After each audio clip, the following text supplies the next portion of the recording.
Madame et messieurs, merci de nous rejoindre et bienvenue à suivre cette grande édition du journal sur la meilleure de fréquence qui est la radio-télévision Goma Kivu. Débutons cette édition du journal par la politique.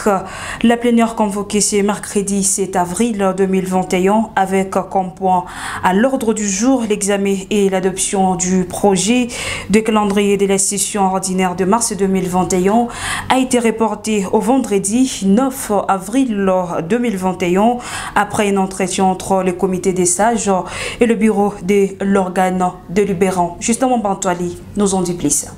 L'annonce est tombée aux environs de 15h30 de la bouche des membres du bureau de l'Assemblée provinciale. Ceci, après une longue attente selon certains députés, le nombre n'était pas atteint, ce qui a motivé ces reports. Le député Georges Moussongela. Sur les listes, il y avait, je crois, 21 députés ou 22 qui sont présents, alors que notre règlement prévoit que pour que nous puissions siéger, il faut que nous ayons un nombre de 25. Donc, pour autant que le quorum de siège n'est pas obtenu, on ne pouvait pas siéger. Donc, voilà pourquoi est-ce que la plénière est reportée pour un vendredi, comme venait de l'annoncer le président. Faut rétorquer Amani Kamandajak, rapporteur de l'Assemblée provinciale du Sud Kivu, et précise que c'est à la demande du comité des sages qu'ils ont reporté la plénière. Le comité des sages est venu rencontrer le bureau de l'Assemblée, échanger avec le bureau pour que la plénière d'aujourd'hui soit reportée au vendredi. Les raisons, c'est que nous risquons de siéger, prendre des décisions qu'une partie des députés vont juger que non, cette décision ne nous concerne pas parce que vous avez pris cette décision. Ça, nous, et d'autres qui vont confirmer certaines décisions qui seraient prises dans la plénière d'aujourd'hui. La plénière est donc programmée pour le vendredi 9 avril 2021. Et toujours en politique, le bureau de coordination de la société civile du Sud Kivu décourage la cacophonie qui règne entre l'Assemblée provinciale et l'exécutif provincial au Sud Kivu. Dans une déclaration rendue publique ce 7 avril 2021, cette structure menace de mobiliser la population pour barrer la route à toutes ces manœuvres politiques tendant à déstabiliser la province du Sud Kivu. Christian Mukenge, reportage. Dans cette déclaration, la société civile dresse un tableau sombre de la situation socio-économique actuelle de la province. Notamment la dégradation avancée des routes, la vente de parcelles de l'État, l'intolérance, le dialogue déjà rompu entre l'Assemblée provinciale et l'exécutif provincial et plusieurs autres griefs. Face à cette tragique réalité, le bureau de coordination de la société civile du Sud Kivu demande au gouvernement central de diligenter une mission de contrôle pour faire la lumière à toutes les discordes entre l'Assemblée et les gouvernements provinciaux, indique Adrien Zawadi. Le Sud Kivu dans la tempête et la démocratie à l'autel du sacrifice. Demandons dans toute urgence l'examen de tous les rapports parlementaires qui moisissent dans les tiroirs de l'Assemblée provinciale, parmi lesquels les rapports Fiston Boulambo et les autres. Et au bureau permanent de rendre compte de sa gestion aux députés provinciaux et aux Sud-Kivusiens en général. Cela devra se faire au cours de cette session parlementaire en cours. Dans le cas contraire, les forces vives n'hésiteront pas d'agir au bout de 4 mois pour s'assumer comme peuple.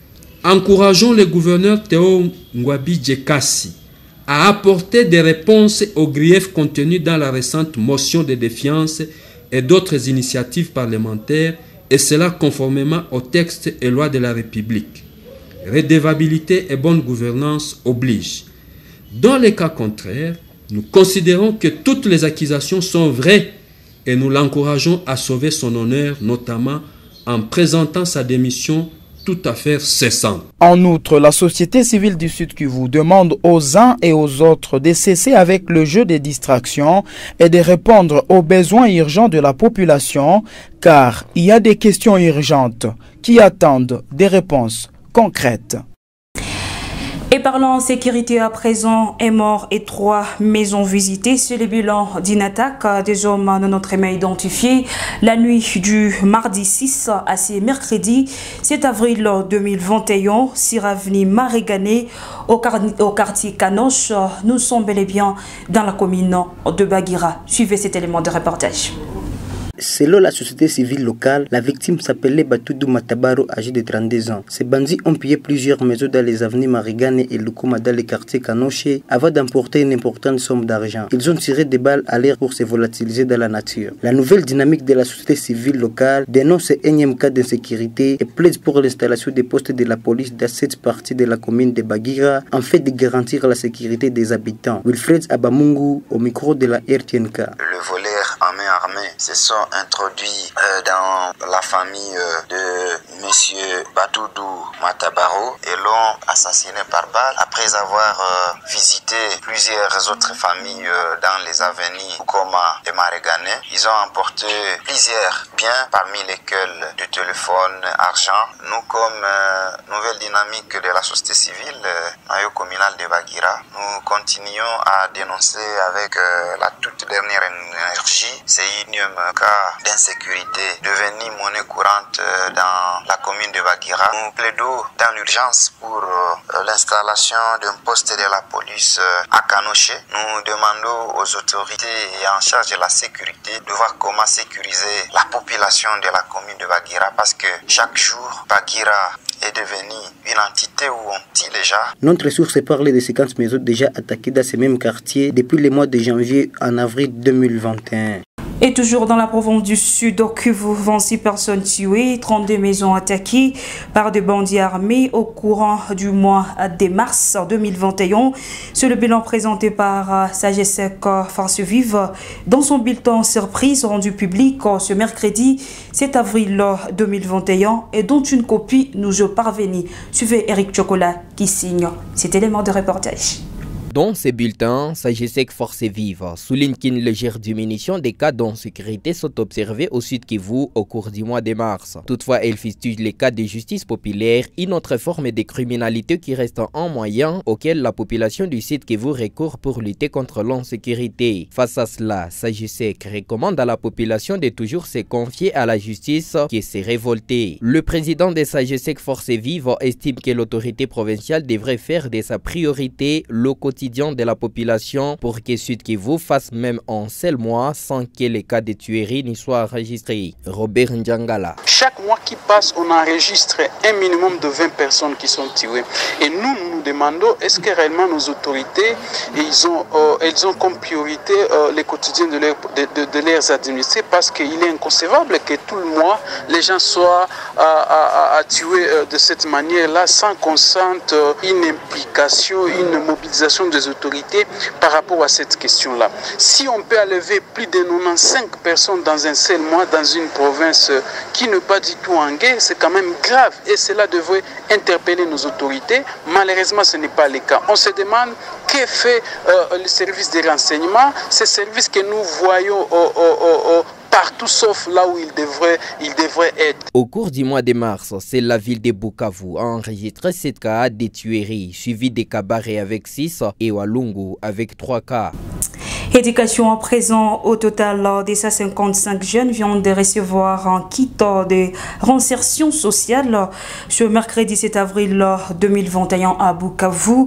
C'est là après leur formation dans divers domaines organisés par le ministère de l'enseignement technique. Parmi ces jeunes, certains ont été formés en mécanique, pâtisserie, ajustage et bien d'autres. À la fin de leur formation, ils ont bénéficié des kits de réinsertion professionnelle pour ouvrir leur business et être autonomes dans la société. Le ministre provincial de l'enseignement technique, Geneviève Mizumbi, demande aux jeunes d'utiliser ces matériels à bon père de famille pour subvenir à leurs besoins. On l'écoute dans cet extrait choisi par Christian Mukenge. C'est un signal fort pour tous les jeunes de notre province du Sud Kivu. Nos jeunes ne doivent pas savoir que seulement il y a l'éducation formelle plutôt pour la vie. Il y a aussi l'éducation informelle. Ces jeunes ont choisi l'éducation informelle Ils se sont fait former dans des centres de formation. Et voilà qu'aujourd'hui, on vient de matérialiser avec l'appui de notre partenaire UNICEF, on vient de leur remettre des kits pour leur insertion dans la société. Ça va leur aider à juguler le chômage, ça va leur aider à subvenir aux besoins de leur famille. Voilà. Et puis, le Royaume-Uni promet sa forte implication pour la restauration de la paix et la sécurité dans la partie est de la République démocratique du Congo. L'annonce est d'Emila, ambassadrice de la Grande-Bretagne, en séjour dans la province du Sud-Kivu. Pour cette dernière, tous les efforts seront consentis par son pays pour voir l'est de la RDC respirer un climat de paix. On l'écoute.